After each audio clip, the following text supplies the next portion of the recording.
नमस्कार, टीजीएस में आपका स्वागत है। आज हमारे साथ एक ऐसी शख्सियत है जिन्होंने पढ़ाई छोड़ दी राजनीति के लिए, जिन्होंने राजनीति में चुनाव लड़ना छोड़ दिया संगठन के लिए, जिन्होंने बाड़मेर में 1 दशक से ज़्यादा राजनीति में प्रभावित करके रखा है पूरे बाड़मेर के तमाम सीटों को, जिन्होंने बाड़मेर के अंदर तीसरा फ्रंट खड़ा करने का प्रयास किया, जिनके नेतृत्व में यहाँ हनुमान जी बेनीवाल को पहली बार बाड़मेर लाने का प्रयास किया गया और उसके बाद क्या कैसे बार सब आपको पता है, कौन सी सीटों पर कितना प्रभाव पड़ा। और आज वो शख्सियत हमारे स्टूडियो में है, उनके साथ बातचीत करेंगे। अभी नागौर में चुनाव है खिंवसर के, राजस्थान के 7 उपचुनाव सीटों पर, तो राजस्थान की 7 विधानसभा सीटों में जो उपचुनाव है उसके निमित्त भी चर्चा करेंगे। और मैं स्वागत करता हूं उस शख्सियत का जो राजनीति में पर्दे के पीछे रह करके आरएलपी को चलाने का काम करते हैं, हनुमान बेनीवाल के साथ कंधे से कंधे मिला करके उनके छोटे भाई की भूमिका में लगातार प्रयास कर रहे हैं राजस्थान में तीसरा फ्रंट खड़ा करने का। और उस शख्सियत के साथ अनुभव शेयर करेंगे, उनसे जानेंगे कि कैसे चल रहा है चुनाव में, क्या स्थितियाँ हैं खिंवसर की। तो मैं स्वागत करता हूँ आज के हमारे मेहमान भाई साहब गजेंद्र जी सियोल का। सर आपका स्वागत है और हमारे स्टूडियो में आप पधारे उसके लिए हम दिल से आभार व्यक्त करते हैं आपका। बहुत बहुत धन्यवाद आपका और आपके इस स्टूडियो की उत्तरोत्तर प्रगति की मंगल कामनाएं, और साथ ही साथ आपके इस चैनल के माध्यम से पूरे देशवासियों को, प्रदेशवासियों को दीपावली के पर्व की मैं बधाई देता हूं, शुभकामनाएं देता हूं। और आपने जो ये सोशल मीडिया के दौर के अंदर बहुत ही शानदार पॉडकास्ट का सिस्टम चालू किया है जी सर, और हम जैसे नए लोगों को भी आप अवसर दे रहे हैं, इसके लिए आपका हृदय के अतल गहराइयों से आभार प्रकट करता हूँ। जी आपका ये तो बड़प्पन है। अभी चुनाव की चर्चाएं चल रही है, चुनाव चल रहे हैं, पाला मंडा हुआ है, तो मैंने कहा बात कर लेते हैं लगे हाथ उनसे जिनके कंधे पर आरएलपी का भार है, बाड़मेर नहीं जोधपुर के अंदर भी पूरे संभाग में। देखिए, और आपका पर्दे के पीछे रह करके ये जो पार्टी को चलाने का काम है मैं काफ़ी दिनों से देख रहा हूँ, तो मैंने सोचा कि आपसे बात करेंगे। और ये अच्छा मौका है कि चुनाव भी है खिंवसर में, आपकी राजधानी, जैसे आप कहते हैं आरएलपी की राजधानी अब दांव पर लगी है, तो कैसे चल रहा है? देखिए, निश्चित तौर पर आरएलपी की राजधानी तो खिंवसर है ही है जी। खिंवसर की जनता को मैं आपके इस पॉडकास्ट के माध्यम से धन्यवाद भी देना चाहूँगा कि वो बहादुर जनता है। अच्छा। खिंवसर के 36 कौम के लोग जिन्होंने एक सपना देखा और हनुमान जी बेनीवाल के नेतृत्व के अंदर राजस्थान को एक तीसरा विकल्प प्रदान करने की हिम्मत जुटाई जी, और लगातार उसको मजबूत करने के अंदर वो लगे हुए हैं, इसमें कोई दो राय नहीं है। अभी उपचुनाव है, पहले आम चुनाव भी हुए और चुनाव डेमोक्रेसी के अंदर चलते रहते हैं, ये कोई नया है नहीं। दूसरा, आपने बहुत ज़्यादा जो तारीफ कर दी पर्दे के पीछे आरएलपी को चला रहे हैं, ऐसा कुछ भी नहीं है। मैं राष्ट्रीय लोकतांत्रिक पार्टी का एक कार्यकर्ता निमित्त हूँ। अच्छा। और बाड़मेर हो या कहीं भी राष्ट्रीय लोकतांत्रिक पार्टी का जो वजूद है वो गांव, खेत, ढाणी के अंदर बसता है। अच्छा। जो आम किसान है, आम जवान है, उनके कंधों पर आरएलपी चल रही है और उन्हीं के बदौलत ही आरएलपी की स्थापना हुई है।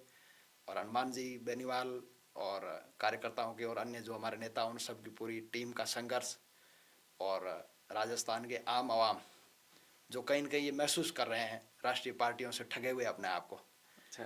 कि आज़ादी के 75 वर्षों के बाद भी जो राजस्थान है वो अकूत खनिज संपदा लिए हुए हैं, बहुत सारे संसाधन है, रेवेन्यू के मामले के अंदर बहुत आगे है, लेकिन कहीं न कहीं डेवलपमेंट के अंदर वहाँ तक नहीं पहुँच पाया है जहाँ तक पहुँच जाना चाहिए। अच्छा। उदासीनता है, भाजपा और कांग्रेस का शासन रहा लंबे समय तक यहाँ पर, लेकिन दोनों ही वो काम नहीं कर पाए जो आज का नौजवान सोच रहा है। आज सोशल मीडिया के दौर के अंदर, इस तकनीकी क्रांति का जो दौर चल रहा है, इस ज़माने के अंदर जो सपने युवा देख रहे हैं वो कहीं भी साकार होते हुए उस मायने के अंदर नहीं दिख रहे जिस मायने के अंदर होने चाहिए। राजस्थान किसी मामले में कमज़ोर नहीं है, लेकिन कहीं न कहीं जो राष्ट्रीय पार्टियां हैं उनकी जो मोनोपोली है, जो आंतरिक गठबंधन है, वो राजस्थान को कमज़ोर लगातार कर रहा है। उसके अंदर चाहे बड़ी बड़ी बातें सभी करते हैं, लेकिन पेपर लीक सबसे बड़ा मुद्दा है जो भारतीय जनता पार्टी के समय में भी हुए और कांग्रेस के राज में भी हुए। आपने कहा कि कांग्रेस और भारतीय जनता पार्टी का आंतरिक गठबंधन है, लेकिन आरोप ये लगता है कि आपकी जो पार्टी, आपके जो सुप्रीमो हैं, उन पर आरोप लगातार लगता है कि वो हर बार किसी न किसी पार्टी से गठबंधन कर लेते हैं या किसी न किसी पार्टी से आंतरिक गठबंधन करके खिंवसर और कुछ सीटों पर अपना प्रभाव डालते हैं। लेकिन इस बार ये स्थिति है नहीं खिंवसर में। कोई फर्क नहीं पड़ता है इससे। गठबंधन का जहाँ तक सवाल होता है, आप पूरे देश की राजनीति को पढ़ेंगे, देखेंगे तो जो क्षेत्रीय दल होते हैं उनके गठबंधन लगातार कुछ स्थानीय मुद्दों पर या कई ऐसे कारण होते हैं, उसके चलते हमेशा अलग अलग दलों से होते रहे। गठबंधन एक तरह का मतलब लोकतंत्र की स्वच्छ परंपरा है। जैसे अपने मारवाड़ी में बाड़ में कौन कहे बड़ी हो जाओ, बड़ी देन बड़ी लेनी, एक दिन उतारे बड़ी हाल से दूसरे दिन थे हमारे हाल जिलों का बटावन। तो इस तरह का ये लेकिन मामला। आप जिनको गालियां दे रहे हैं, पी कर पानी पी के कोस रहे हैं, जिनको आपके सुप्रीमो, जिनको बड़े बड़े 7-7 लाख लोगों के आगे जिनको बहुत बड़े स्तर की गालियां दी, उनके साथ ही आपने गठबंधन किया है और दोनों पार्टियों के साथ किया है। भाजपा के साथ भी किया 18 में और 23 में आपने कांग्रेस के साथ भी किया है। देखिए, हमारी पार्टी की जो स्थापना हुई वो राजस्थान के अंदर हुई। अच्छा। और मूल रूप से हम लोग चाहते हैं कि राजस्थान के अंदर तीसरा मोर्चा खड़ा हो। गठबंधन दोनों बार आरएलपी का हुआ, वो राष्ट्रीय स्तर पर हुआ और लोकसभा के चुनाव हुआ। अच्छा। वहां पर देश के बड़े मुद्दे होते हैं, तो वहां पर गठबंधन हुआ, उसके मायने अलग है। अच्छा। राजस्थान के अंदर हमने अभी तक कभी भाजपा और कांग्रेस से कोई गठबंधन नहीं किया। अच्छा। 18 में हमारी पार्टी की स्थापना हुई और अभी 24 चल रहा है।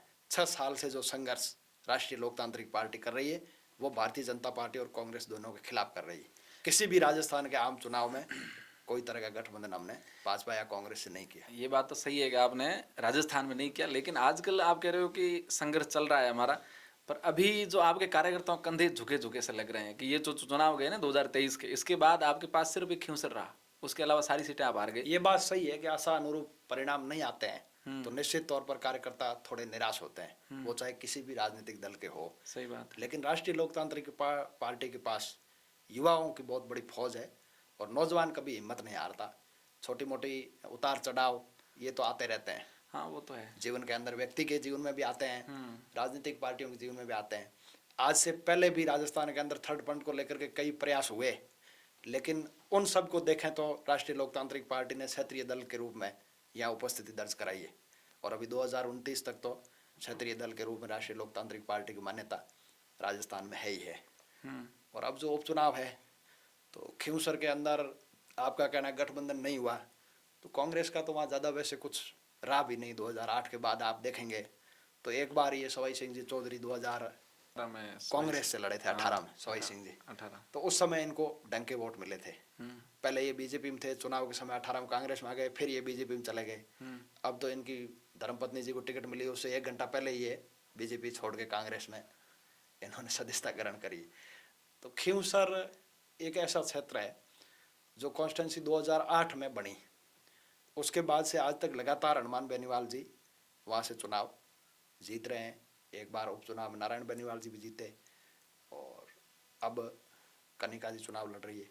वहाँ पर 2 तरह की विचारधारा है, पार्टियों का वहाँ कोई ज़्यादा है नहीं वजूद। बीजेपी की भी वहाँ कई बार जमानत जब्त हुई, कांग्रेस की भी हुई 2008 के बाद।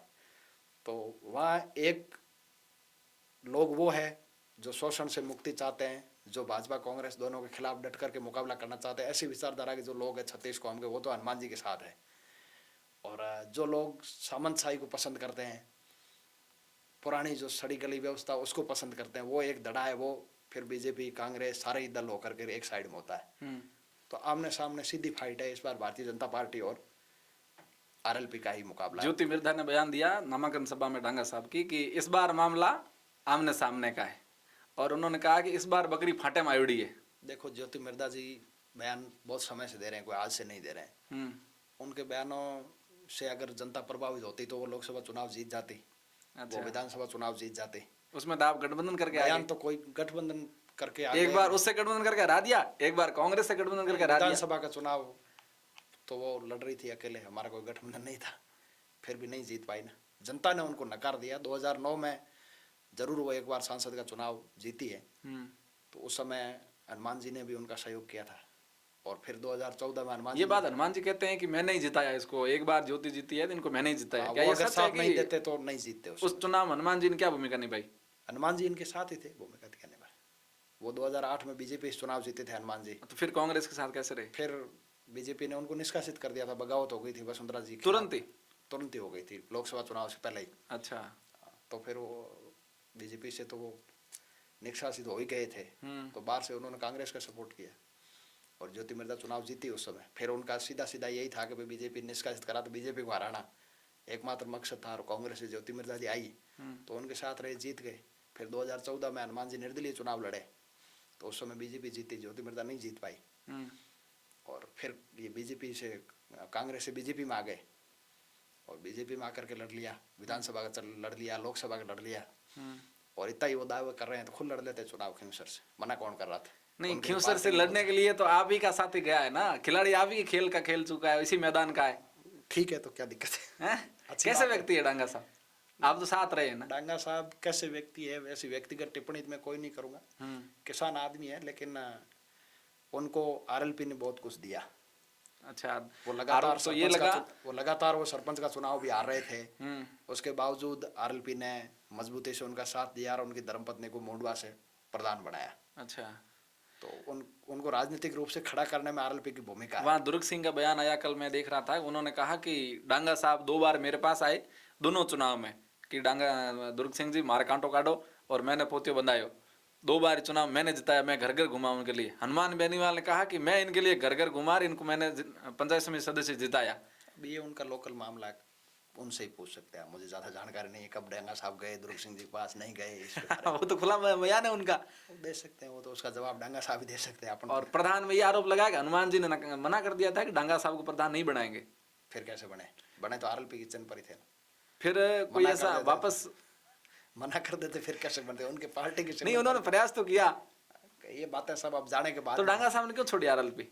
अब क्यों छोड़ी ये तो ज्यादा तो डांगा साहब खुद ही बता सकते हैं। मुझे जहाँ तक जानकारी है वो ये कि हनुमान जी बेनीवाल का राजनीति करने का जो तरीका है वो एकदम साफ स्वच्छ, वो किसी से पानी की बोतल भी नहीं मंगवाते। और भाई बात तो ये सामने आ रही है कि इन्होंने सरपंचों से कोई कमीशन वमीशन मांगा, प्रधान होते हैं तो बोला कि कमीशन देना पड़ेगा। तो फिर शिकायतें हुई तो हनुमान जी ने कहा होगा भाई कमीशन का खेल हमारे यहाँ नहीं चल सकता, तो फिर पटरी बैठी नहीं।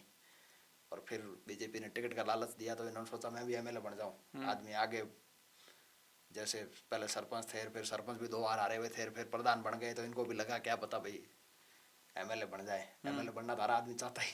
अच्छा, ठीक है, लेकिन आपने कभी नहीं चाहा कि एमएलए बने? नहीं, हमारे पास अभी बहुत समय है। अच्छा, और सब चाल है उससे होता भी नहीं है। थोड़ी राजनीति से इतर बात करते हैं। आपके जीवन बारे में थोड़ा बताइए कि आपने पढ़ाई कहाँ से करी और आप राजनीति में हनुमान बेनीवाल से कब जुड़े? मैं तो पहली से 5वीं तक तो अमर सिंह की डाणी स्कूल है हमारे घर के पास में, गवर्नमेंट की बिहाड़ में पढ़ते, वहाँ पढ़ा। 5वीं से 8वीं मोखाब। अच्छा, उस समय हमारे गांव में 8वीं स्कूलें होती थी। फिर 9वीं 10वीं बिहाड़। अच्छा, फिर 11वीं 12वीं मैंने प्राइवेट दी। 12वीं का सेंटर गुंगा में था उस समय। घर बैठ के दी? हाँ, घर बैठ के नहीं, उस समय मैं मजदूरी करने के लिए जोधपुर चला गया था। अच्छा, हाउस सर्वेंट के रूप में काम करता था किसी के घर में। अच्छा, तो वहाँ साथ साथ रहते रहते पढ़ाई भी करी और 12वीं का एग्जाम दिया, पास हो गया। फिर मैंने प्राइवेट ही जेएनवीयू से बीए कर ली। उस समय जोधपुर ही रहता था मैं। और बीए करने के बाद मैंने कोई पढ़ाई करी नहीं। फिर क्या फिर काम शुरू किया? अलग अलग कोई एनजीओ में काम किया कुछ समय के लिए। आईसीआईसीआई बैंक में भी मैंने 3 साल तक काम किया था, सेविंग अकाउंट डिपार्टमेंट में। अच्छा, उस समय आईसीआईसीआई बैंक अपने बाड़मेर में और यहाँ नहीं हुआ करती थी, जोधपुर में अच्छा, एक शाखा होती थी। 2004 का ये मामला है। 4 में आपने 10वीं कब करी? तो 10वीं तो मैंने कर ली थी 2001 में ही। तो आपकी जन्म तिथि क्या है? जन्म तिथि है 87। ये युवाओं का सिरमौर कितने साल का है नेता? 87 जन्म तिथि है। 36 साल का हूँ। अच्छा, फिर आपने जल्दी नहीं करी? 87 10 और 3 13। अच्छा, बराबर ही है। हाँ, 15 एक साल में कर ली। अच्छा, फिर आपने बैंक के बाद में क्या काम किया? एक आधा 6 महीने तक बैंक छोड़ने के बाद में एक जो ये शेयर मार्केट की जो सिक्योरिटीज कंपनी होती है ना, रेलिगेयर सिक्योरिटीज, डीमेट अकाउंट वगैरह का, उसमें भी थोड़ा काम किया था। शेयर मार्केट बारे में कुछ जानते? नहीं, ज़्यादा तो नहीं जानते, लेकिन ये अकाउंट वगैरह खोलना करना, इक्विटी कमोडिटी, ये है। अच्छा, हमारा तो काम ये होता था कि हम से अकाउंट खोलते थे। हाँ, बाकी वो ऑनलाइन ट्रेडिंग का था तो लोग अपने आप ही उसमें करते थे। अच्छा। शेयर मार्केट में काम अपन ने नहीं किया कभी, लेकिन उसमें कंपनी में काम किया था। अच्छा, उसके बाद में एक एनजीओ था कोई नूतन प्रभात सेवा संस्थान नागौर में, जो डिसेबल बच्चों का विद्यालय वगैरह चलाता है, भूख बधिर विद्यालय वगैरह। तो उसमें भी मैंने थोड़ा समय तक साल भर काम किया था। उसी दरमियान हनुमान जी से वहाँ नागौर में कोई एनजीओ का कार्यक्रम था और उसमें हनुमान जी चीफ गेस्ट के रूप में आए थे। अच्छा, तो वहाँ मंच पर पहली बार मुलाकात हुई। अच्छा, 2013 में। अच्छा, 13 के विधानसभा चुनाव से मतलब पहले पहली बार मिले आप? पहली बार। कैसा लगा आपको उस समय देख के? तब तक उस राजनीति समय से तक आप राजनीति कोई में ज्यादा कोई इंटरेस्ट नहीं था आपका? जानकार नहीं था मैं राजनीति का बहुत ज्यादा। तो वहाँ मुलाकात हुई, निर्दलीय विधायक थे, निर्दलीय क्या 8 से जीते बीजेपी में थे, लेकिन वो निष्कासित हुए, फिर निर्दलीय टाइप, फिर 13 में निर्दलीय चुनाव लड़े। तो 13 से जस्ट पहले मैंने देखा कि वहाँ कवि सम्मेलन का कार्यक्रम था, बहुत सारे पब्लिक थी वहाँ, तो एकदम यूँ भीड़ के साथ आए, कंधों पे उठा के लोग लेके आए। उस समय भी तक क्रेज था? उस समय भी इतना कहता था, तो लोग कंधों पे उठा के लाए करे। तो मेरे जीवन में तो मैंने ऐसा पहली बार ही देखा। क्योंकि हमारे यहाँ तो कभी चुनाव में मान लो छोटे मोटे अपन आते थे, नेता वगैरह देखते थे, तो ऐसा कंधों पे उठाना करना है ऐसे। ये यहाँ के नेता भी कहते हैं कि यार ये हनुमान जी ने गलत मामला डाल दिया कि ये कंधा मारा, लोग कभी इधर खींच लेते हैं, कभी इधर खींच लेते हैं, ये कंफर्ट भी नहीं फील करते हैं। नहीं, इसमें बताओ ना, हनुमान बेनीवाल को लोग इतना ऐसे ऐसे खींचते हैं, कैसे पूरे पड़ते हैं? लोगों का प्यार है। उस भीड़ के अंदर कोई व्यक्ति 2-3 जने कंधों पर उठा के लेके आता है, लेकिन अब लोगों की भावना होती है, युवाओं की, तो उठा लेते हैं। कभी गिरने का डर नहीं रहता बेनीवाल को? अभी तक तो ऐसा हुआ नहीं। डर कहते क्या है, कभी आप साथ बैठते हो ना? नहीं, कोई ज्यादा ऐसा तो है उनको मजा आता है कंधे पे उठाने से, कोई खुश होता है ऐसा तो है नहीं। ऐसा नहीं है, लेकिन जबरदस्ती उठा लेते हैं। अच्छा, उठाने से तो क्या हो जाता है आप बताओ। अच्छा, ये देख, लेकिन शुरू से ही वो नौजवानों के अंदर लोकप्रिय है। तो नौजवान जोश के अंदर उठा लेते हैं। अच्छा। अब तो ट्रेंड हो गया, सब नेता अब तो सबको उठा रहे हैं सारे। हनुमान जी पर 2 आरोप है कि एक तो हनुमान जी ने नेताओं को घर घर घुमाना शुरू कर दिया, और दूसरा ये नेताओं के ये आरोप नहीं, ये तो हाथ पांव खिंचवाने शुरू कर दिए। ये नेताओं के आरोप है। नेता कह रहे हैं ये तकलीफ आ गई, हमारे घर गए, नहीं तो आराम से आते थे, चुनाव होते, चुनाव लड़े, पर्चा भरा, 2-4 लोगों गांव में संपर्क कर लिया मुख्य लोगों से, और चुनाव जीत गए। लेकिन हनुमान बेनीवाल ने बाड़मेर में आपने लड़ाई काम किया, ये तो आप पर भी है कि आप यहाँ लाए, तब से बाड़मेर लोगों को भी वैसे ही करते यहाँ के नेता। उस समय ठीक है, थोड़ा बहुत कैलाश चौधरी का ये प्रभाव था युवाओं में कि ठीक है ऐसे घर घर जाते थे, बाकी दूसरे ऐसे कोई बड़े नेता नहीं थे जो घर घर हर व्यक्ति तक संपर्क रखते थे। देखो, लाने का जहाँ तक विषय है, कोई किसी को, मैं तो अब क्या लेकर नहीं, आप वापस वहाँ से शुरू करो। फिर आपने नागौर में हनुमान जी से बात करी, फिर उस समय मुलाकात हुई। उसके बाद मैं उनके घर है नागौर में ही रहते हैं वो, तो 1-2 बार 4 बार गया करा। तो मैंने देखा कि उनका शुरू से जो सिस्टम था बड़ा यूँ सीधे डायरेक्ट लोगों से मिलते थे। उस समय कैसा घर था? ये भी है वही था क्या? हाँ, आगे ऑफिस का जो बड़ा वो अब बड़ा, बाकी वो वैसा था उस समय 13 में। हाँ, अच्छा। तो वो बाहर वाले अंदर वाले कमरे में मिलते थे, एक साइड में पलंग सोफा ये सब था। तो लोग, दरवाजा खुला ही रहता था, हर आदमी सीधा ही आता, सीधा ही अपना काम सुनाता, और वो हाथों हाथ फोन करते सीधा ही। अच्छा। तो यूँ उस समय राजनीतिक समझ थोड़ी बहुत ही थी, फिर धीरे धीरे समझ में आया करार। फिर यहाँ के लोगों से भी मैं संपर्क में था।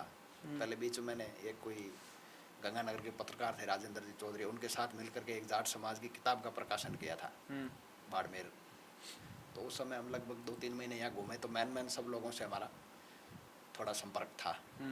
तो उधर हनुमान जी से मुलाकात वगैरह हुई, तो यहाँ ये प्रेम जी बादू वगैरह मेरे संपर्क में थे। तो इन्होंने कहा यार कोई प्रोग्राम करवाना है यार, आप उधर रहते हो और हनुमान जी का बहुत क्रेज है यार, अपन चाहते हैं कि हनुमान जी को बुलाएं उसके अंदर मुख्य अतिथि बाड़मेर।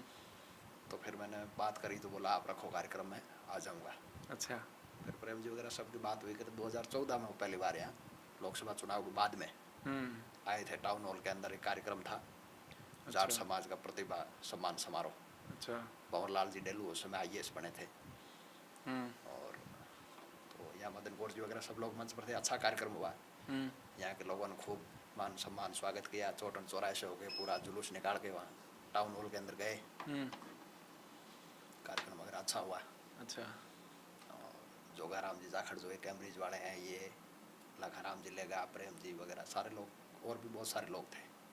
सभी ने बढ़िया जोरदार तरीके से कार्यक्रम करवाया।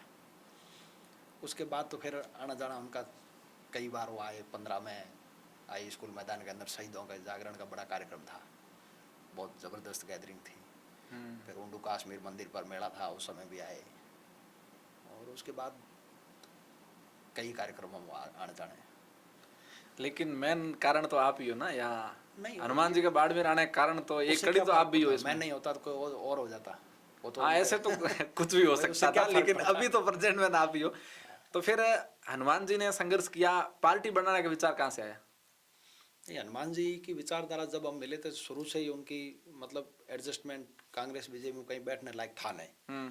उनका ये था कि एक नई तरह की व्यवस्था राजस्थान के अंदर हो, नेताओं का जो घमंड है वो टूटे। क्योंकि पहले नेता गांव गांव नहीं जाते थे, हाँ मैसेज करते थे, मान लो छोटा मोटा कोई कागज, शुरू में तो पोस्ट कार्ड लिखते थे, और गांव में 10 गांव में एक आदमी के पास वो कागज पहुंचता था, और वो फिर पैदल ही 10 जनों कह के रही हूँ लहर टाइप चलती थी। बहुत कम मतदान होता था, और नेताओं का बहुत जोरदार बोलबाला था।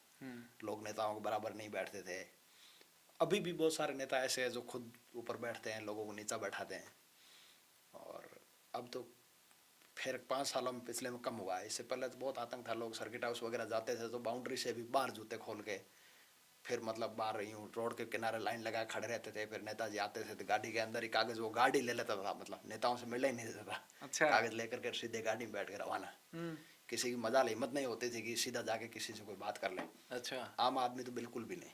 अच्छा। लेकिन हनुमान बेनीवाल जी ने एक ऐसी मतलब क्रांति पैदा कर दी, नौजवानों को राजनीति के प्रति जागृत कर दिया। तो अब गांव गांव के अंदर 100-100 200 नौजवान तैयार हो गए। तो फिर बड़ी पीड़ा होने लगी।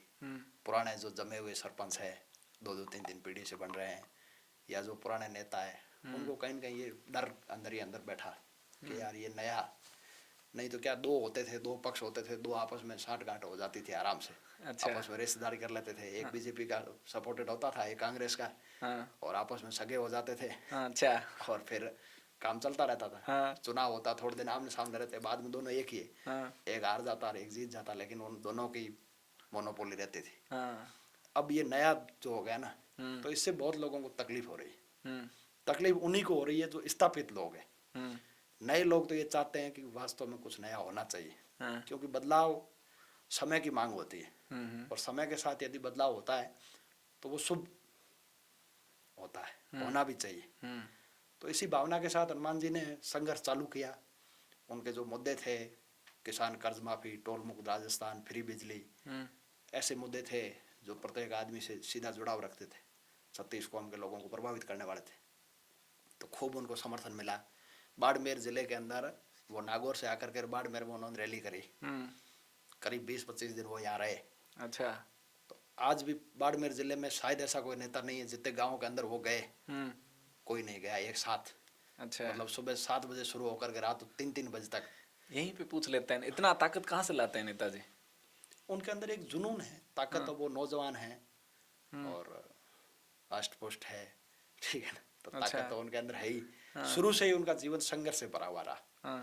राजनीतिक परिवार से तो वो है ही, उनके पिताजी 2 बार विधायक रहे। यूनिवर्सिटी के समय से वो संघर्षशील रहे। पहला चुनाव वो हार गए थे, फिर दूसरी बार यूनिवर्सिटी के निर्दलीय अध्यक्ष बने, वहां से ही वो जूझते रहे। फिर उनका 1999 में फार्म खारिज हो गया एमएलए का। क्यों? फार्म में कोई त्रुटि रही, पता नहीं, या करवा दिया? नहीं, अब करवाया क्या हुआ, जैसे हुआ वो खारिज हो गया। फिर 2003 में बीजेपी से उनको टिकट नहीं मिली। उस समय वो बीजेपी में थे, उनके पिताजी बीजेपी में थे। तो 3 में टिकट का उनका दावा था। मुंडवा उस समय कॉन्स्टिट्यूंसी थी, लेकिन विजय पूनिया जी है, उनकी पत्नी को टिकट मिल गई, इनको नहीं मिली। फिर इन्होंने इनोले से चुनाव लड़ा, तो 27 वोटों से हार गए। उसके बाद भी संघर्ष जारी रखा, मैदान से हटे नहीं कभी। फिर 2008 में बीजेपी से टिकट मिला तो 25,000 वोटों से जीत गए। जीतते ही फिर बीजेपी से भी। इनकी वसुंधरा की लड़ाई क्यों शुरू होगी? आप गाड़ी में साथ बैठते हैं, मीटिंग में साथ बैठते हैं, पर्सनल भी साथ बैठते हैं, क्या कारण रहा? शायद जहाँ तक मैंने सुना है कि वसुंधरा जी को नेता प्रतिपक्ष जब बनाया जा रहा था, तो एक जो दड़ा था बीजेपी के अंदर ही, संघ लोबी के जो लोग थे, वो नहीं चाहते थे कि वसुंधरा जी बने नेता प्रतिपक्ष। तो उनके साथ हनुमान जी भी थे, और हनुमान जी ने कहा भाई ये तानाशाह है और नेता प्रतिपक्ष किसी और को बनाना चाहिए। अच्छा। तो उससे वसुंधरा जी नाराज हो गई। और फिर उस समय तो बड़ी नेता थी निश्चित तौर पर बीजेपी। अच्छा। तो उन्होंने इनको निष्कासित करवा दिया, अनुशासनहीन करार दे दिया। कि इन्होंने अनुशासनहीनता करी है, इनको पार्टी से निकाला जाता है। अच्छा। तो फिर उन्होंने अपने हिसाब से लड़ाई शुरू कर दी। फिर 13 के अंदर ये निर्दलीय चुनाव लड़े। वसुंधरा ने वहाँ प्रयास नहीं किया इनको चुनाव हराने का? 13 के अंदर वसुंधरा जी ने किया, मोदी जी खुद आए थे 13 कुचेरा के अंदर, बहुत बड़ी सभा। तब उस समय आरोप ये लगता है कि दुर्ग सिंह को हनुमान जी ने खड़ा करा दिया था। दुर्ग सिंह जी तो 8 में भी हुए थे, वो तो अपने आप ही होते, कराता कौन है?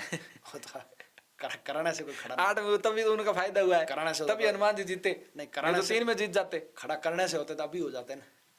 अभी तो कोई मामला बैठा नहीं। 18 में ही जीते ना, 18 में दुर्ग सिंह जी लड़े नहीं। ये बातें कोई मायने नहीं रखती जाता किसी के चुनाव लड़ने से। खिंवसर के अंदर, नागौर के अंदर ये बहुत बड़ी चर्चा है, और नेशनल मीडिया में भी चला ये कि वहां दुर्ग सिंह के खड़े होने से हनुमान बेनीवाल लगातार नैया पार कर रहे हैं। नहीं 18 में वही नहीं, मैं कह रहा हूँ हम्म, 18 में दुर्ग सिंह जी खड़े नहीं हुए ना, अच्छा, उसके बाद भी जीते हैं हनुमान जी 17,000 वोटों से। तो सपोर्ट दे दिया होगा।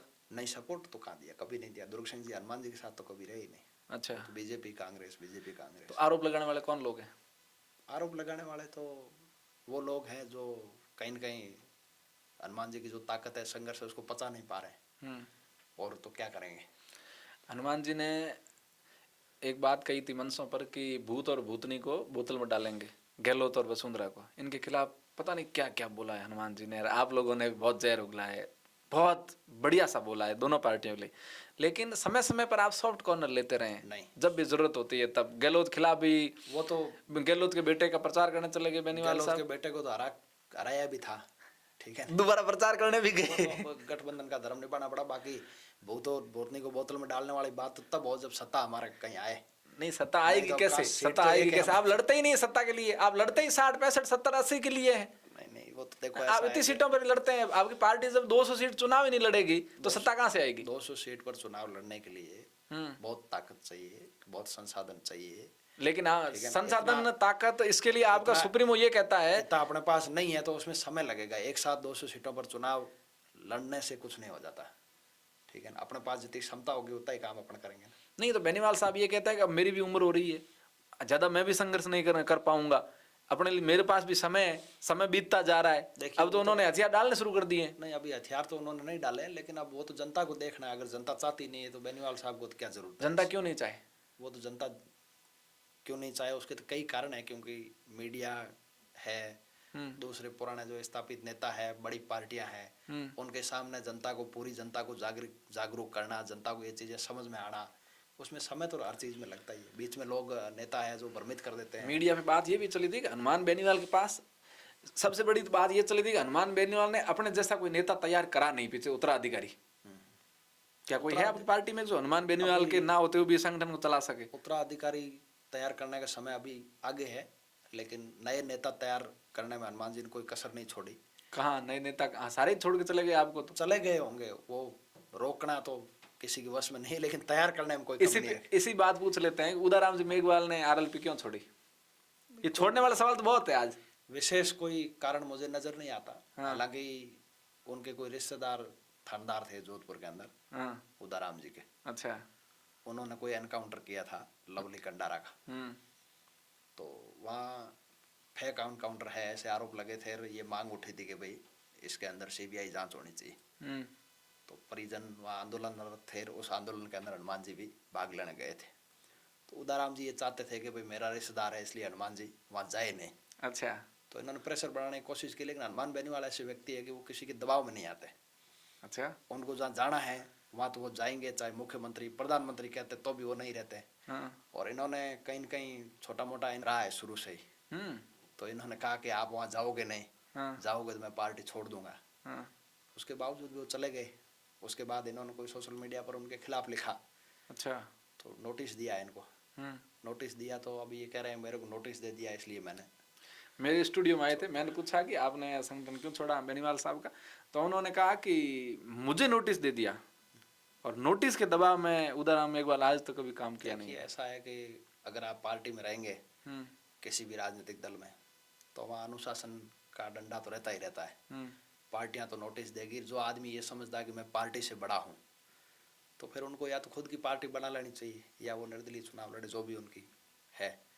पार्टी तो अनुशासन तो फॉलो करना ही पड़ेगा। लेकिन उनके छोड़ने के बाद आपकी स्थिति 2023 में ये हो गई कि आप जमानत जब्त करा गए सेव में।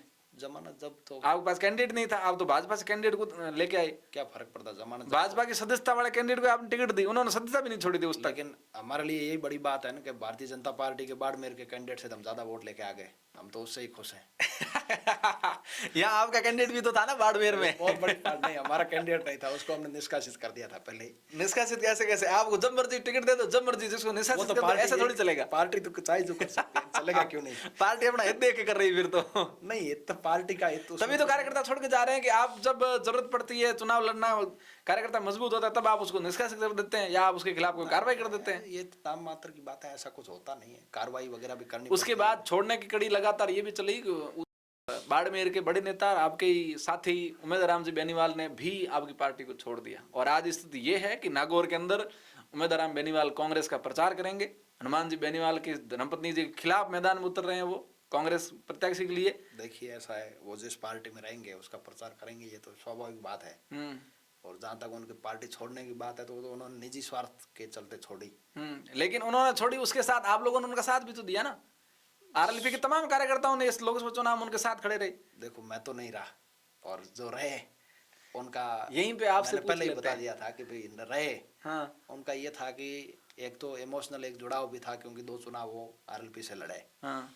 और दोनों बार हार गए, पिछली बार बहुत कम मार्जिन से हार गए। तो इमोशनली एक मतलब अटैचमेंट हो गया था सभी कार्यकर्ताओं का। अच्छा। और वो सीधे साधे आदमी है। अच्छा। यूं लगा कि यार अब टिकट मिल गई है। बेनीवाल साहब सीधे साधे आदमी है। फिर गठबंधन हो गया। नहीं नहीं, उमेद राम जी बेनीवाल सीधे साधे आदमी है। नहीं, सीधे का परिभाषा क्या है? देखने में तो सीधे साधे लगते। बहुत बड़े बिजनेसमैन है। उनके जब वो ब्यौरा आया था ना, बिजनेसमैन होना अलग विषय है। बिजनेसमैन सीधा हो ही नहीं सकता। हाँ। उनका जो नेचर है, जो उनका व्यवहार है। अच्छा। हम तो उनके साथ भाई रहे हैं, तो हमें तो कभी ऐसा नहीं लगा कि वो कोई मतलब उनके जो शैली है वो तो ठीक लगी। ऐसा तो कोई नहीं है। अब हमारे खिलाफ हो गए इसलिए हम उनकी बुराई करें, ये तो कोई ठीक बात नहीं। सही बात है। हालांकि चुनाव में उनके साथ नहीं था, लेकिन व्यक्तिगत आक्षेप लगाना ठीक नहीं। आपसे यही एक सवाल है कि आपने लोकसभा चुनाव के अंदर प्रेस कॉन्फ्रेंस करी कि हमारा संगठन उमेद राम बेनीवाल के साथ नहीं है, हम यहाँ पर भाजपा को समर्थन देते हैं। किसके कहने पे करी और आपके साथ कितने लोग थे? हनुमान जी बेनीवाल की इसमें क्या भूमिका थी? नहीं, हनुमान जी का इसमें कोई रोल नहीं था। अच्छा। किसी भी लेवल पर बिना सुप्रीमो के, बिना पार्टी के प्रमुख व्यक्ति की जानकारी के कार्यकर्ता कुछ भी कर सकते हैं। ऐसा था कि पार्टी टूट गई थी, कांग्रेस ने हमारी पार्टी को तोड़ दिया था। हाँ। और उमेद राम जी को लेके चले गए थे, तो हम लोग कहीं न कहीं थोड़े अलग थलग भी पड़े हुए थे। और फिर इन्होंने क्या किया कि पहले तो कांग्रेस ने सबसे पहले तो ये किया कि जब एक तरफ तो गठबंधन की बात लगातार चल रही थी, और उसी के बीच में उमेद राम जी को ले जाके और कांग्रेस ने पार्टी को तोड़ने की कोशिश की, तोड़ ही दिया। उसके बाद गठबंधन भी हो गया, तो सब कार्यकर्ता असमंजस की स्थिति में भी थे और इमोशनली रूप से उमेद राम जी से जुड़े हुए भी थे। तो कहीं न कहीं ये परिस्थितियाँ चलती रही। नागौर में चुनाव था पहले चरण में। अच्छा। तो यहाँ सब लोग यही सोच के बैठे हुए थे कि भाई पहले चरण में चुनाव होगा और उसके बाद में हनुमान जी आएंगे, सभा वगैरह करेंगे, सब लोगों को साथ करके और वापस सारी स्थितियों को ठीक कर देंगे। हम लोग तो सभी यही सोच रहे थे। और लगातार उमेद राम जी से बातचीत हो रही थी, तब भी वो यही बोल रहे थे कि 22 तारीख को 23 तारीख को 2-3 मीटिंग हनुमान जी की कराएंगे। अच्छा। और सब लोग ठीक है, सब लोग लगे हुए थे। लेकिन उसके बाद हम लोग गए, नागौर में चुनाव हो गया शायद 21-22 तारीख को हम लोग 15-20 लोग हनुमान जी के पास गए नागौर। अच्छा, चलते चुनाव आप आ गए? वहाँ चुनाव हो गया, यहाँ चलते चुनाव में। तो हम तो इसी मकसद के साथ गए थे। सारे लोग एक ही बात फोन कर रहे थे बार बार कि साहब को बुलाना है। तो हम गए थे, थोड़े वो नाराज जरूर थे, लेकिन उन सब के बावजूद हमने यही बातचीत करी, भाई आपको आना पड़ेगा बाड़मेर। अच्छा। और सारे लोगों की भावना है और इमोशनल रूप से जुड़े हुए हैं। उमेश जी अपने साथ थे। अब चले गए तो चले गए, लेकिन चुनाव उनको जीताना है। तो आखिरकार हनुमान जी ने कहा ठीक है, कांग्रेस के अगर नेता जो भी प्रदेश लेवल के हैं वो बात करेंगे तो मैं जरूर आऊँगा। अच्छा। हम यहाँ वापस आ गए। इन लोगों ने कहा आजकल 1-2 दिन निकाल दिए, फिर किसी कांग्रेस के नेताओं ने बात करी नहीं, क्योंकि उनके मन में यही था कि भाई त्रिकोणीय मुकाबला, हम चुनाव जीत रहे हैं, अब अगर हनुमान जी को बुलाएंगे तो श्रेय उनको चला जाएगा। तो इस कुंठा के चलते उन्होंने बुलाना उचित नहीं समझा और बुलाया नहीं। जब लास्ट मोमेंट तक हनुमान जी की मीटिंग वगैरह नहीं हुई तो हम लोग भी आक्रोशित थे। अच्छा। और फिर आक्रोश के अंदर और कोई विकल्प हमारे पास था नहीं। तो क्या करें, मैंने कहा अपने बीजेपी का समर्थन कर देते। अच्छा। वो भी ये चुनाव क्या है कि पूरा यूं जातिवाद की भेंट टाइप चढ़ा हुआ था। समाज बहुत हल्ला हो रहा था। अच्छा। तो हमने कहा कैलाश जी को समर्थन देंगे तो इसमें तो कोई समाज को आपत्ति नहीं होनी चाहिए, क्योंकि जहाँ तक मैं समझता हूँ बाड़मेर जैसलमेर के अंदर आज की दृष्टि से अपन देखें तो सबसे बड़ा यदि कोई राजनेता है जाट समाज का तो वो तो कैलाश चौधरी है, क्योंकि केंद्रीय मंत्री वही रहे। बाकी यहाँ का सांसद या बाड़मेर का कोई जाट समाज का व्यक्ति भारत सरकार में मिनिस्टर कभी इतने वर्षों में बड़ा नहीं, वो लगातार 5 साल तक केंद्रीय मंत्री रहे। तो राजनीतिक दृष्टिकोण से यदि हम बात करें तो बाड़मेर जैसलमेर का सबसे बड़ा जाट नेता कैलाश चौधरी है। मैं इस बात को मानता हूँ, बाकी अब कोई नहीं माने, अपनी अपनी समझ है। अच्छा। तो इसके चलते हमने उनका समर्थन कर दिया था, लेकिन वो मैच एक चुनाव से चंद घंटों पहले का समर्थन था, तो हम लोग ज़्यादा कार्यकर्ताओं तक नहीं पहुंच पाए। और दूसरा वो फाइट में नहीं थे, सब लोगों को ये लग रहा था कहीं न कहीं बीजेपी चुनाव खड़ा नहीं कर पा रही थी, और फिर एंड मोमेंट पर जो हमसे हो सका हमने किया ही था, बाकी अब वो नहीं जीते। इसका तो इतने बड़ा नेता मैं भी नहीं हूँ कि फतवा जारी करूँ और इधर उधर उलट फेर हो जाए। ठीक है ना? अपन तो एक सामान्य कार्यकर्ता, हमने तो एक हमारी पीड़ा जाहिर करने का माध्यम। नहीं, या पीड़ा आपको किससे थी? आरोप ये लगा मीडिया में कि हरीश चौधरी नहीं चाहते थे कि हनुमान बेनीवाल की यहाँ सभा हो। या कोई व्यक्तिगत कुछ नहीं, पूरी कांग्रेस पार्टी साथ थी सभी। अच्छा। हरीश चौधरी और जो भी कांग्रेस के नेता थे वो सभी ये चाहते थे। उम्मीदवार राम जी क्या चाहते थे? अब उम्मीदवार राम जी कहने को तो ये कह रहे थे मैं चाहता था, लेकिन लास्ट टाइम में मुझे ऐसा लगा कि उनकी भी नीयत खराब हो गई थी, इसलिए हो गई थी कि अब ठीक है जीत तो रहे यार, क्यों फालतू। ठीक है ना, लास्ट समय में उनकी भी नीयत खराब। नहीं, जिस व्यक्ति ने उस पौधे को पानी डाल के बड़ा किया, उस पौधे की छाया में आपके सारे कार्यकर्ता यहाँ बैठते थे बाड़मेर में, उनको ही हनुमान जी से क्यों आपत्ति हो गई कि मैं सभा में नहीं बुलाऊं? हनुमान जी से आपत्ति नहीं हुई, वो तो फिर स्वार्थ के अंदर डूब गए ना। उनको पहले तो वो चुनाव हार गए। चुनाव वो हारते नहीं। अच्छा। वो चुनाव हारे अपने रिश्तेदारों की वजह से। कैसे? मतलब उनके रिश्तेदार, नज़दीक लोग, उनके नौकर चाकर, जो भी फैक्ट्री में काम करने वाले लोग थे, वहाँ कांग्रेस की अप्रोच थी, और वो कहीं न कहीं उनके ही लोगों ने हरीश चौधरी के साथ मिली भगत करके और 1000-2000 वोटों का इनको नुकसान पहुंचा दिया। अच्छा। इसलिए वो चुनाव हार गए। अब चुनाव हार गए तो आदमी निश्चित तौर पर दूसरी बार चुनाव हार गए, बहुत नज़दीक अंतर से हार गए, तो वो कहीं न कहीं अंदर से टूट चुके थे। अच्छा। और फिर उनको कांग्रेस डोरे डाल रही थी। कांग्रेस को कहीं उम्मीद नहीं थी बाड़मेर की सीट जीतने की, और वो जीतती भी नहीं इस बार। लेकिन भाग्य कहूँगा उम्मीदवार राम जी का। अच्छा। वो स्वार्थ में आगे चले गए और बाद में भाग्य उनका साथ दिया। मुकाबला त्रिकोणीय हो गया। हमारे शिव के एमएलए साहब खड़े हो गए निर्दलीय, तो बीजेपी को तो डेंट पहुंचा दिया उन्होंने। बीजेपी के 70% वोट तो ले गए। ठीक है। तो फिर उम्मीदवार राम जी को फायदा हो गया। अच्छा। फायदा हो गया, एमपी बन गए। हमारी शुभकामनाएं उनको। राजनीति आज भी किस विषयों को लेके होती है? जातिवाद के नाम पर या विकास के नाम पर? जातिवाद तो हिंदुस्तान में है, कोई कुछ भी कह दे, लेकिन आज भी जातिवाद चरम पर है। आरोप तो सबसे ज्यादा आप पर ही लगता है कि आप ही के सुप्रीमो सबसे बड़ा जातिवाद करते हैं। नहीं, हमारे सुप्रीमो ने जातिवाद खत्म करने का काम किया। नहीं, ये तो जातिवाद उल्टा तो क्यों बड़ी चलता पार्टियां है? करती है। मीडिया क्या उनके कंट्रोल में, इसलिए खबरें ज्यादा चलती है हनुमान जी के खिलाफ, जातिवाद को लेकर के तमाम प्रकार की बातें। देखिए, मीडिया तो हमेशा बड़े राजनीतिक घरानों के पक्ष में ही रहा है, और बीजेपी कांग्रेस के पक्ष में ही मीडिया।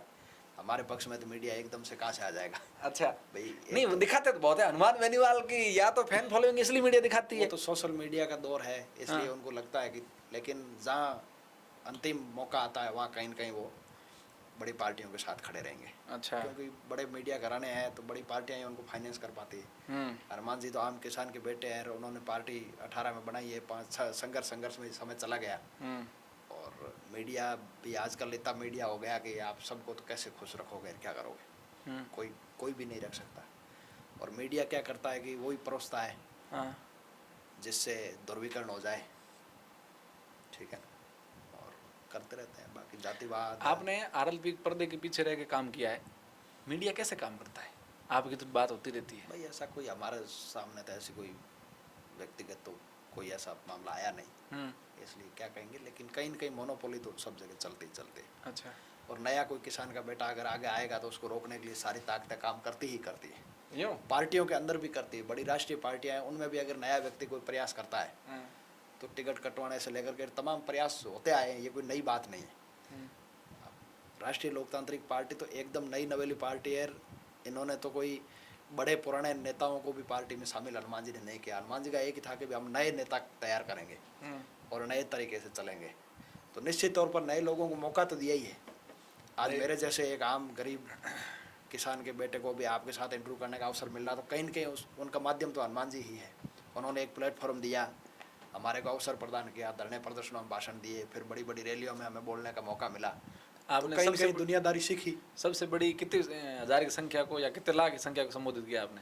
अब लाख तक का अंदाजा आप लगा लेना। बाड़मेर में जो ओंकार रैली हुई थी, 7 दिसंबर मीडिया ने उसको 5 से 7 लाख का बताया था उस समय। बहुत गैदरिंग थी फुल, कहने का मतलब इतना बड़ा मैदान था जसदेर धाम का, वो पूरा भर गया था। और बाड़मेर में तो ऐसी इतनी बड़ी रैली कभी हुई नहीं आज ये तक। लोग आते कहाँ से हैं इतने? वोट तो नहीं आते आपके सब लिए? अपने अपने घरों से आए नहीं तो वोट क्यों नहीं आते फिर? वोटों के समय तो कैंडिडेट्स को लेकर के स्थानीय कई चीजें होती है, हाँ, तो उसमें समय लगता है। एकदम वोट जैसे ही लोग रैली में आ गए सारे वोट अपने को मिल जाएंगे, ऐसे तो कल कोई पार्टी बना देगा, शुरू हो जाएगा, टाइम लगेगा।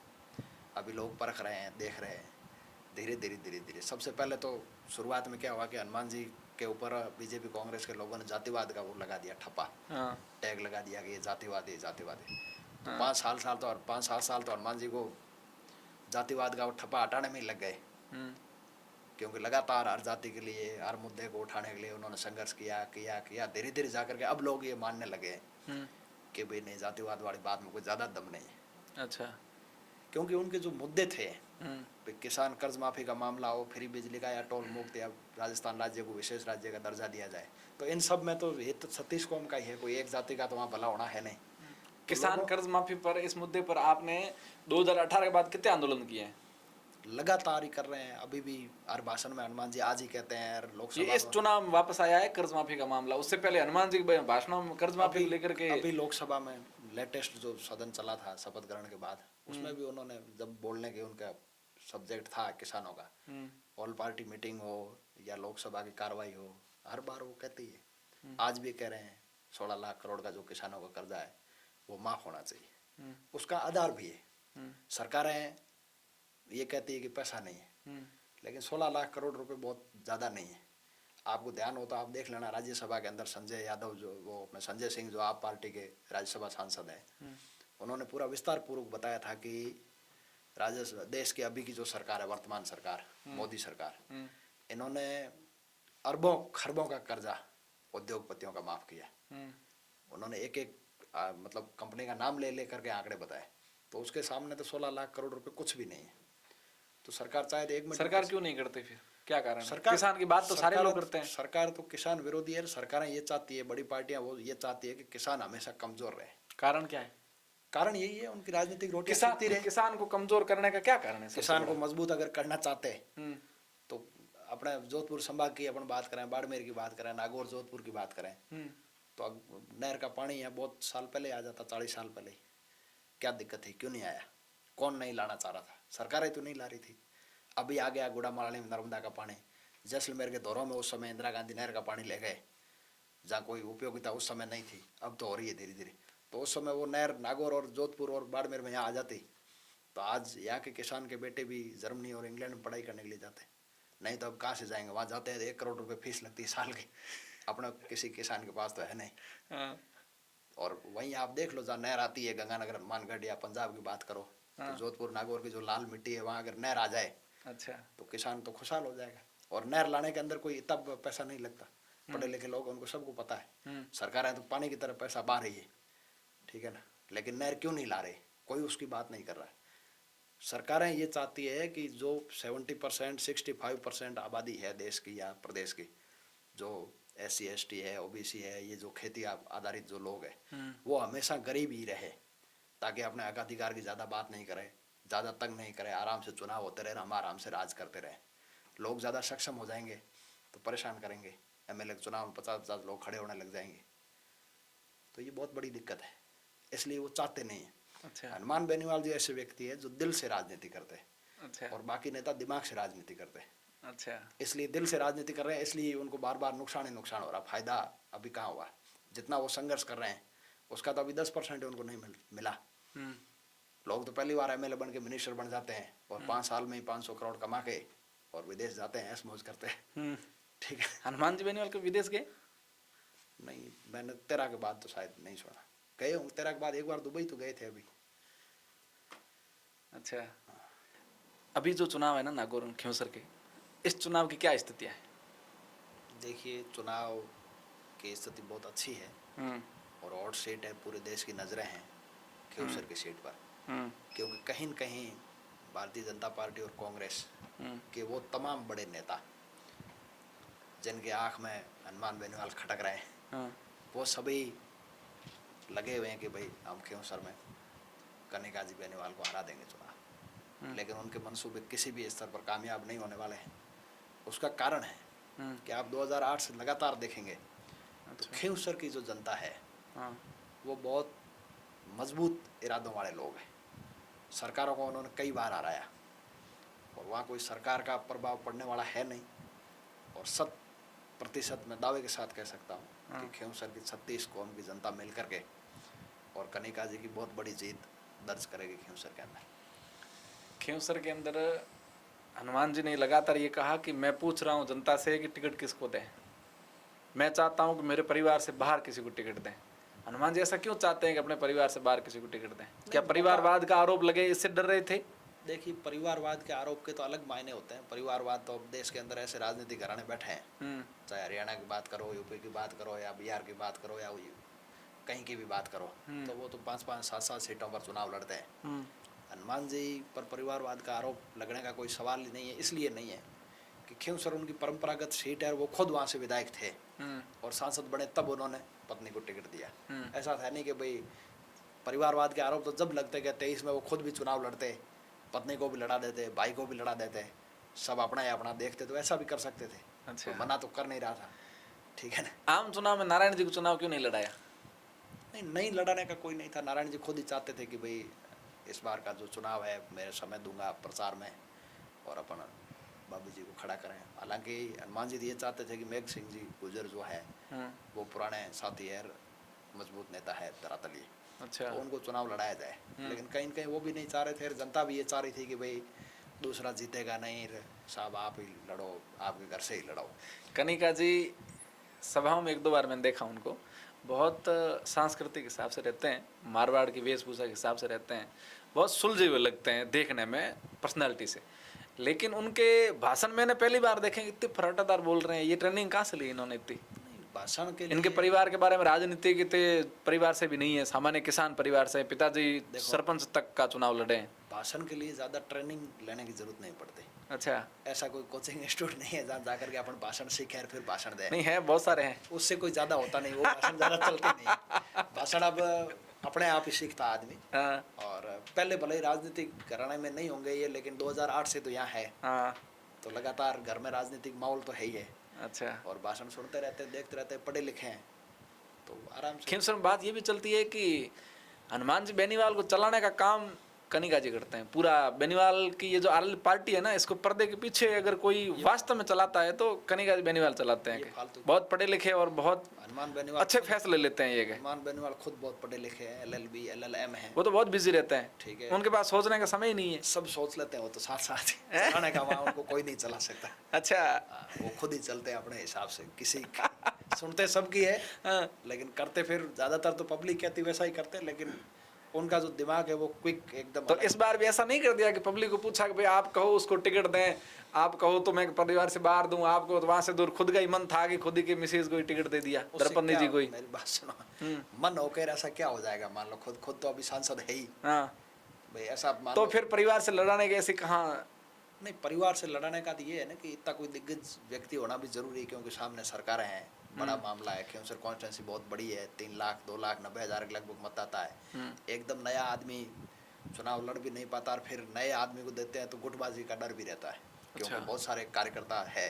अब वहाँ हनुमान जी की टीम में 2008 से है, तो कई सारे लोग हैं, तो कहीं कहीं सबकी महत्वाकांक्षा रहती है भाई लड़ाए।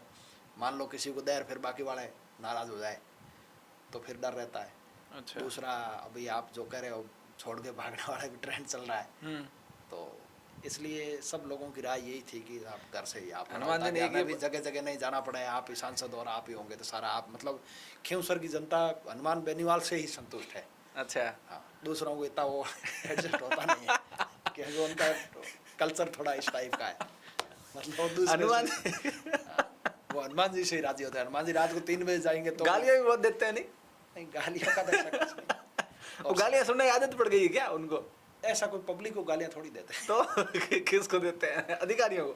नहीं, अधिकारियों को ऐसा कुछ नहीं, कभी गुस्से में होते हैं, छोटा मोटा किसी को बोल देते हैं। वो गाली देने वाला आदमी बुरा नहीं होता, सच्चा होता है।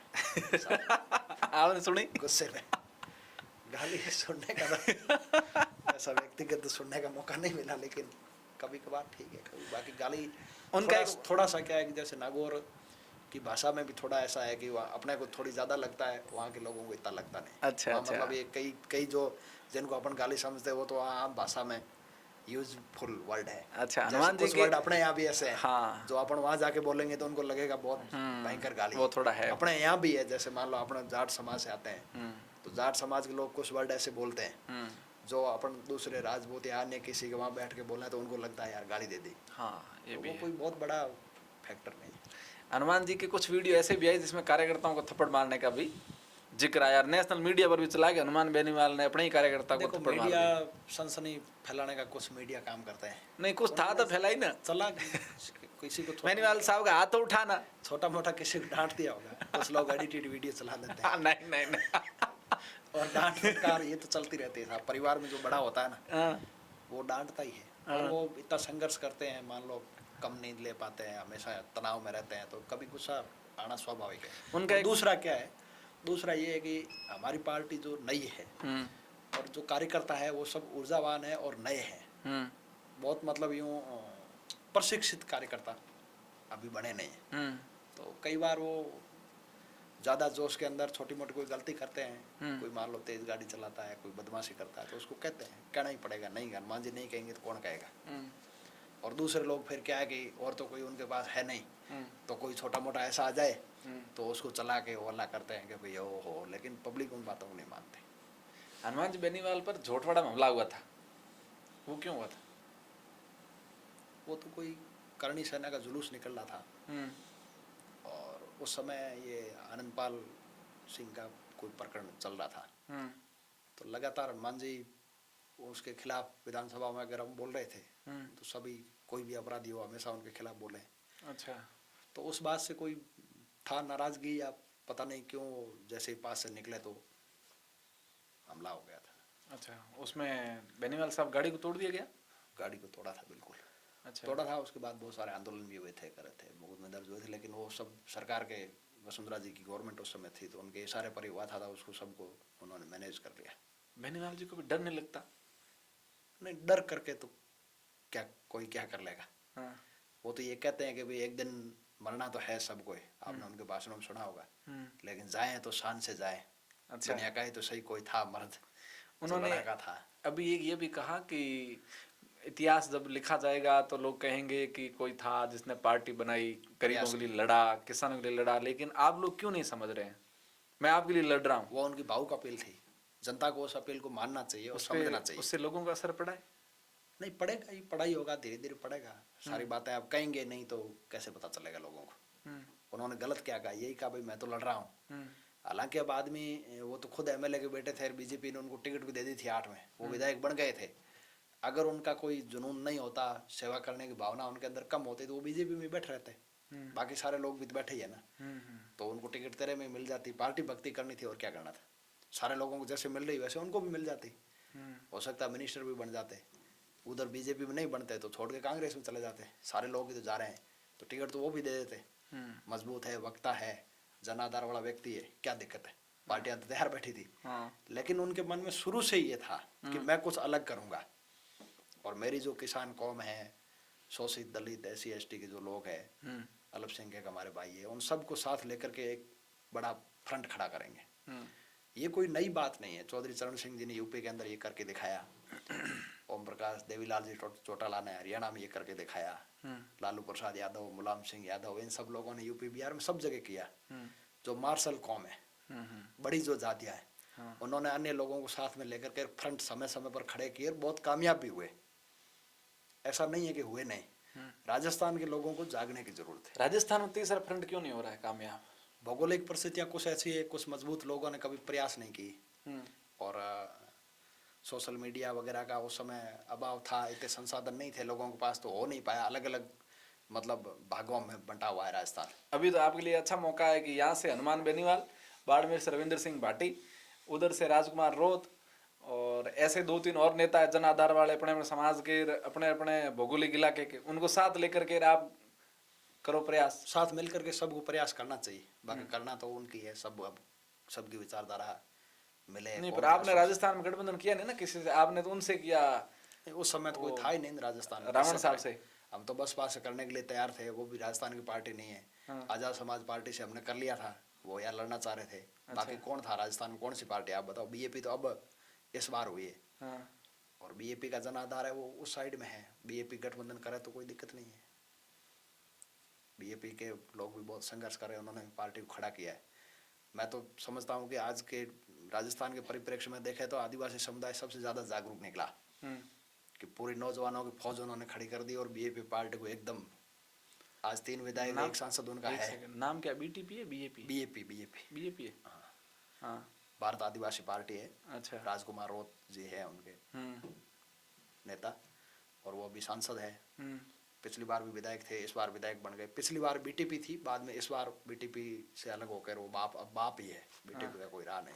अच्छा। बीजेपी पार्टी के अब 3 विधायक है और 1 सांसद है, और मुझे लगता है 1-2 सीट अभी वो और जीत जाएंगे। अच्छा, तो हनुमान बेनीवाल और आपकी पार्टी तो अब एक सीट पर ही खुद की राजधानी बचाने के लिए अभी तो 1 ही सीट है ना, चुनाव पहले हो गए, उसमें जीते नहीं।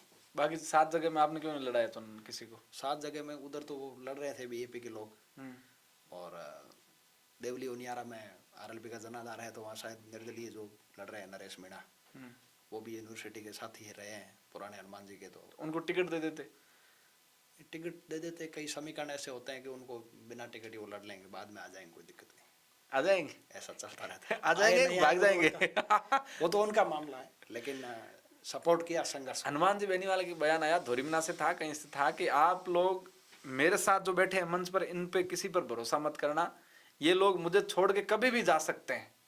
ठीक ही मैं 9 सिखियों की गैंग लेकर के या 9 सिखियों की टीम लेकर के वो जंग जीतने चला हूं जिस जंग में मैं अकेला लड़ रहा हूं। वो जयपुर में उन्होंने कहा था। अच्छा। जब पार्टी के स्थापना दिवस की रैली थी, अच्छा, उसके अंदर कहा था। वो कोई बहुत सब लोगों के लिए तो नहीं, लेकिन कुछ लोगों की आशंका उनको पहले भी थी कि विधानसभा के चुनाव ऊपर आने वाले थे, और जगह जगह लोग प्रयास कर रहे थे इधर उधर। अच्छा। हर आदमी देखो क्या होता है कि संघर्ष नहीं कर पाता। हनुमान जी जितना संघर्ष कर रहे हैं उतना सभी संघर्षशील हो जाएंगे, ऐसा तो अपन दावा नहीं कर सकते ना। तो आजकल का समय ऐसा है कि त्वरित चाहिए। कोई आरएलपी से जुड़ता है, चुनाव लड़ता, तो वो ये सोचता है कि पहली बार में मैं जीतूं और एमएलए बनूं। अगर नहीं बना और अच्छे वोट आ गए तो दूसरी पार्टियों को चिंता होने लगती है, तो वो फिर संपर्क करते हैं कि भाई आप हमारी पार्टी में आ जाओ, तो उसको लगता है मैं इधर जाऊंगा तो बन जाऊंगा, तो वो जल्दी रहता है। ऐसा कोई नई बात नहीं है, वैसे राष्ट्रीय पार्टियों में भी लोग इधर उधर आते जाते रहते हैं। अब हमारी पार्टी नई है, कम लोग हैं, इसलिए जाते हैं, तो ऐसा लगता है कि चले गए चले गए। पार्टी अगर मजबूती के साथ रहेगी और कार्यकर्ता होंगे तो नेता आते जाते रहेंगे, और नेता कार्यकर्ताओं के अंदर से ही पैदा होते हैं। दिल्ली में आप देखो ना, आम आदमी पार्टी के पास कौन से नेता थे, पंजाब में कौन से नेता थे। तो जनता जब उठेगी तब तो नेता ही नेता हो जाएंगे। जनता जब तक भाजपा कांग्रेस का मोह नहीं छोड़ रही तब तक तो संघर्ष जारी है, प्रयास ही किया जा सकता है। नेता गजेंद्र जी सियोल ने चुनाव क्यों नहीं लड़ा आज तक? चुनाव नहीं लड़ने का ऐसा कोई कारण नहीं होता, वो तो कभी अवसर नहीं, मिलेगा। तो इस बार भी आप नहीं लड़ पाए, आपने इस बार तो हमारे साथ आ गए थे जालम सिंह जी रावड़ोत, जो बीजेपी आ गए थे, क्या आप लेके गए थे? नहीं, लाने से कोई थोड़ी आता, वो अपने आप ही आए, कोई नहीं लेके गया। अच्छा। खुद ही आए अपनी मर्जी से। हाँ। उनको टिकट बीजेपी से नहीं मिला, वो आते थे। हनुमान जी के पुराने उनके संबंध थे यूनिवर्सिटी के टाइम के। अच्छा। तो उन्होंने कहा मेरे को चुनाव लड़ना है, आप मुझे लड़ाओ ही लड़ाओ, तो फिर उनको लड़ा दिया। तो आप क्यों नहीं लड़े? आपने अभी तक कोई चुनाव नहीं लड़ा दिया, इसलिए मैं कैसे लड़ता फिर? आपने अभी तक कोई चुनाव नहीं लड़ा? नहीं, अभी तक। जिला परिषद, पंचायत समिति, सरपंच, विधायक? जिला परिषद का चुनाव में पिछले 18-19 वाले में मैं लड़ना चाह रहा था 35 नंबर वार्ड से। अच्छा। लेकिन फिर उमेदाराम जी और लोगों ने कहा कि हमारे कानाराम जी ले गए, उधर से हम लड़ाएंगे तो हमारा गिड़ा पंचायत समिति में कुछ फायदा होगा, करेगा प्रधान वगैरह के लिए। तो मैंने कहा इनको लड़ा दो, अपने ऐसा कोई चुनाव लड़ूं करूं, इतना कोई मैं बड़ा आदमी नहीं हूँ। आपने त्याग किया है? और तो उस समय फिर कानाराम जी लड़ लिए। हाँ। महेंद्र जी प्रमुख साहब के सामने। अच्छा। और नहीं तो आप लड़ते हरा देते महेंद्र जी को? अब हराना करना तो जनता का काम है। हाँ। लेकिन मुझे ऐसा लगता है कि मैं हरा देता, क्योंकि उनका मार्जिन ज्यादा रहा नहीं। अच्छा। इतने ही कोई 25, 27, 28 वोटों से ये जीते। अच्छा। उन्होंने ज्यादा जोर भी नहीं लगाया, रह गए। वो भी नए थे, ऐसा कुछ नहीं। अच्छा। लड़े, बढ़िया अच्छा चुनाव लड़ लिया।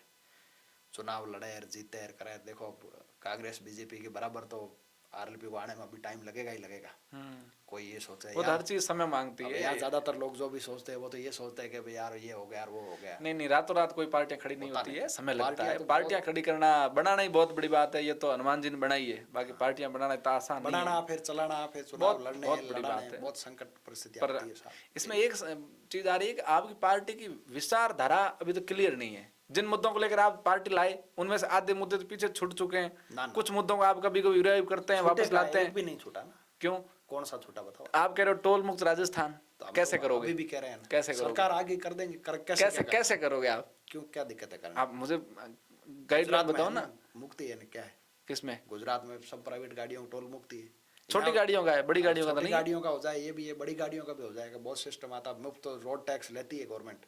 जब अपन गाड़ी रजिस्ट्रेशन कराते हैं तो 2-3 लाख रुपए भरते हैं। वो काय के है? वो रोड पे चलने के लिए है और क्या है? अच्छा। गाड़ी के पैसे तो अपन देते हैं, शोरूम में अलग देते हैं ना। जब रोड पे चलने के लिए आरटीओ का जो टैक्स लगता है वो रोड पे चलने के लिए है और क्या है? तो फिर गवर्नमेंट कहती है रोड हमने बनाई है। गवर्नमेंट ने क्या बनाई? रोड तो हमने ही बनाई, पैसा हम दे रहे हैं। फिर सरकार का तो कोई लेना देना नहीं है उसमें। फीते काटते हैं, उद्घाटन करते हैं कि हमने बनाई सड़क।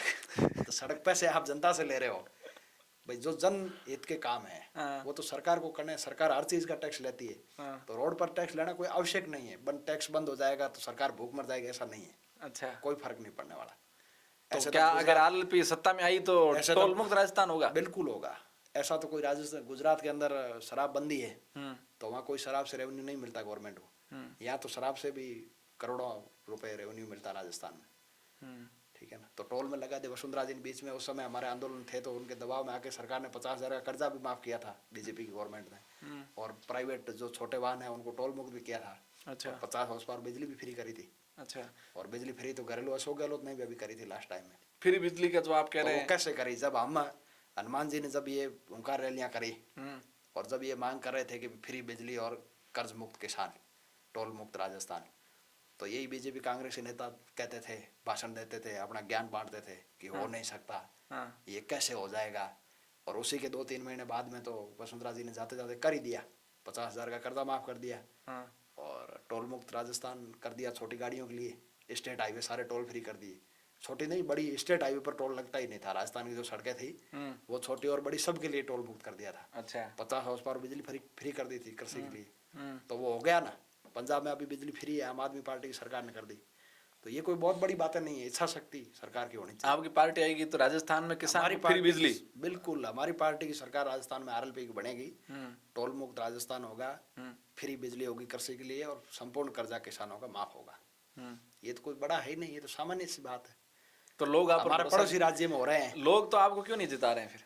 नहीं, लोग घूम फिर के बात तो वहीं आ रही है। वो सारा आ जाएगा, समय जिताएंगे। वो हमारी बात हो सकता है आम आदमी तक एकदम नहीं पहुंचे। ऐसा नहीं हो कि इस बार खिंवसर अगर आप चुनाव हार गए तो पार्टी खत्म तो नहीं होगी? नहीं, पार्टी तो कभी खत्म होगी नहीं। पहली बात तो चुनाव हारेंगे नहीं। कोई चुनाव हार जाए और उससे पार्टी खत्म हो जाए ये कोई है ही नहीं ऐसा। हनुमान जी बहुत इमोशनली ऐसा तब कांग्रेस की 2013 में 21 सीटें आई थी। अच्छा। कितनी आई? 21 आई। तो बंद नहीं हुई कांग्रेस, अभी तक तो चल रही है। अच्छा। और इस नहीं, हनुमान जी के भाषणों से ऐसा लगता है कि उनके जो भाषण आते हैं उसमें वो बहुत इमोशनल बोल रहे हैं कि मैं लड़ा, मैंने संघर्ष किया, अब आप लोगों ने मुझे घर घर घुमाने के लिए मजबूर कर दिया है कि मैं मेरी विधानसभा में वापस घर घर घूम रहा हूँ। उन्होंने एक बयान दिया कि बाड़मेर के अंदर एक लड़का खड़ा होता है जिसकी कौम के वोट हैं 1.5 लाख और वो 6.5 लाख वोट लेके आता है। मेरी कौम के यहाँ वोट हैं 1.5 लाख 6-7 लाख, लेकिन फिर मुझे गठबंधन करना पड़ता है लोकसभा में और विधानसभा में भी आपने मार्जिन 2000 तक के लाके छोड़ दिया मेरे को। ये तो किसान वर्ग को सोचना चाहिए। वो सही कह रहे थे। इमोशनल बातें वही होती है जो दिल से बोली जाती है, बनावटी नहीं है। वो सही कह रहे थे। उनकी पीड़ा वाजिब है क्योंकि वो लगातार लड़ रहे हैं, संघर्ष कर रहे हैं और किसानों की वो लड़ाई लड़ रहे हैं। तो किसानों की लड़ाई जब कोई आदमी लड़ता है तो औद्योगिक घराने और बड़े राजनीतिक लोग होते हैं वो उसके दुश्मन भी हो जाते हैं। अच्छा। तो बहुत सारे लोग हनुमान जी के दुश्मन भी हो गए। सारे बड़े लोग जो भी है वो तो इनके खिलाफ है। और आम लोग यदि सपोर्ट वोटों का ही चाहिए और तो क्या सपोर्ट चाहिए। हाँ। और वोटों के समय यदि सपोर्ट नहीं करते हैं, कम करते हैं मान लो, तो उनकी पीड़ा वाजिब है। अच्छा। ये तो किसान वर्ग को सोचना चाहिए कि हमारे लिए कौन लड़ रहा है। आज राष्ट्रीय लोकतांत्रिक पार्टी है, हनुमान बेनीवाल जी है, तो कहीं न कहीं एक उम्मीद की किरण है। कहीं भी अन्याय होता है, कहीं भी शोषण होता है तो बीजेपी कांग्रेस के नेता तो अपने पार्टी के प्रोटोकॉल में बंधे हुए हैं, वो नहीं आएंगे। उनके ऊपर कई लोग हैं, उनको पूछना पड़ेगा, वो मना कर देंगे तो वो जा नहीं सकते। लेकिन हनुमान बेनीवाल एक ऐसे व्यक्ति है, उम्मीद है सब लोगों को कि संकट आएगा तो हम बुला लेंगे। दबी जुबान सब स्वीकार कर रहे हैं और बुलाते भी है, लेकिन वोट का समय आता है तब कहीं न कहीं ध्रुवीकरण, लोग प्रलोभन में आ जाते हैं। आजकल पैसों का भी बहुत बोलबाला होता है, तो जो पुराने नेता है उन्होंने बहुत धन कमाया हुआ है, बड़े लीडर है पीढ़ियों से। बड़े लीडर तो हनुमान बेनीवाल भी है। हनुमान बेनीवाल तो अभी संघर्ष ही कर रहे हैं, बड़े लीडर तो क्या है, लेकिन उन्होंने पैसा नहीं कमाया, वो मिनिस्टर नहीं बने, सरकारों में रहे नहीं। फिर बड़े लीडर जनता के लिहाज से तो है, अच्छा, लेकिन फाइनेंशियली बड़े लीडर कहाँ है। अगर 10,000 करोड़ रुपए हनुमान बेनीवाल के पास मान लो हो, तो राष्ट्रीय लोकतांत्रिक पार्टी की 80 सीट आ जाएगी पहले ही चुनाव में। अच्छा, तो रहता ही है, मीडिया सारा उनको दिखाने लग जाएगा और सारी जनता भी अपने आप, माहौल बिना पैसों के बनता नहीं, आपको पता है, ठीक है। धन बल का उपयोग हर चुनाव में होता ही है, अच्छा। ऐसा नहीं कभी नहीं हुआ है, हाँ, कोई स्वीकार करे या नहीं करे, हाँ, लेकिन अपन देखते ही है छात्र संघ चुनाव क्या चीज होती है। अच्छा, मान लो यूनिवर्सिटी के अंदर, वहाँ तो कायदे से तो पैसा खर्च नहीं होना चाहिए, लेकिन वहाँ भी धन बल, सरपंच का ले लो, दूसरा ले लो, सब जगह बोलबाला रहता है। तो आर्थिक युग है, कई सारी चीजें होती है, उससे लोग भ्रमित हो जाते हैं, कहीं जातिवाद का चीज फैक्टर आ जाता है। नहीं, कुछ आप जैसे लोग चुनाव लड़ते भी तो नहीं है ना, जो पार्टी के कद्दावर कार्यकर्ता वो चुनाव ही नहीं लड़ते हैं, कैसे आएगी सीटें? अब लड़ लेंगे, धीरे धीरे सब लड़ लेंगे। कब लड़ोगे? समय लगेगा अभी, इतनी जल्दबाजी क्या है, आज कौन से भाई चुनाव बंद तो नहीं हो रहे हैं। क्या पता एक चुनाव एक देश हो जाए, फिर वो एक चुनाव एक देश होगा तो अभी चुनाव तो सभी पदों पर होंगे। नहीं, फिर तो सारे एक साथ ही होंगे, फिर तो आप कब संगठन काम करोगे, कब एक चुनाव साथ लड़ोगे? भलाई हो, क्या फर्क पड़ता है उससे, एक साथ होने से पद थोड़ी समाप्त होंगे। चुनाव तो नहीं, विधायक का भी फिर होगा, आप संगठन का काम नहीं कर पाओगे ना, आप लड़ोगे तो। चुनाव में कौन सा संगठन का काम तो हमेशा करना होता है। हाँ, चुनाव के समय ही कोई संगठन का काम तो आप तो यही बहाना दे रहे थे मुझे कि संगठन काम करता हूँ इसलिए लड़ने का। नहीं, देखो ऐसा है, सारे लोग चुनाव नहीं लड़ सकते, अच्छा, क्योंकि पद है, जो चुनाव लड़ने के पद है वो सीमित है। तो नहीं, सभी सारे लोग का आपने शिव में जालम सिंह उतारा, वहां आप लड़ ही सकते थे। नहीं, लड़ तो कैसे सकता, जब टिकट उनको मिली तो मैं कैसे लड़। उनको टिकट क्यों मिली आपको होते हुए? नहीं, वो वरिष्ठ है, बीजेपी से आए, बड़ा उनका। ऐसे तो कल कोई और आ जाएगा, फिर आप जैसे लोग, अब आप एक तरफ कहते हो मैं हमारी पार्टी जले हुए कारतूसों को टिकट नहीं देगी, हम नए लोगों को मौका देंगे, फिर आप 80 साल के 70 साल व्यक्ति को टिकट देकर के चुनाव लड़ा देते हो। संघर्षशील व्यक्ति है और कुछ मार्गदर्शन के लोग चाहिए होते हैं। वो यूनिवर्सिटी अब वो वापस बीजेपी में चले गए, अब चले गए, उनकी इच्छा है। चुनाव लड़ के वापस दुपट्टा पहन लिया उन्होंने कहा मैंने सदस्यता छोड़ी ही नहीं थी। वोट कम आए इसलिए वो थोड़े निराश हो गए। वोट कम क्यों आए? और वैसे उनको निष्कासित किया नहीं था बीजेपी ने।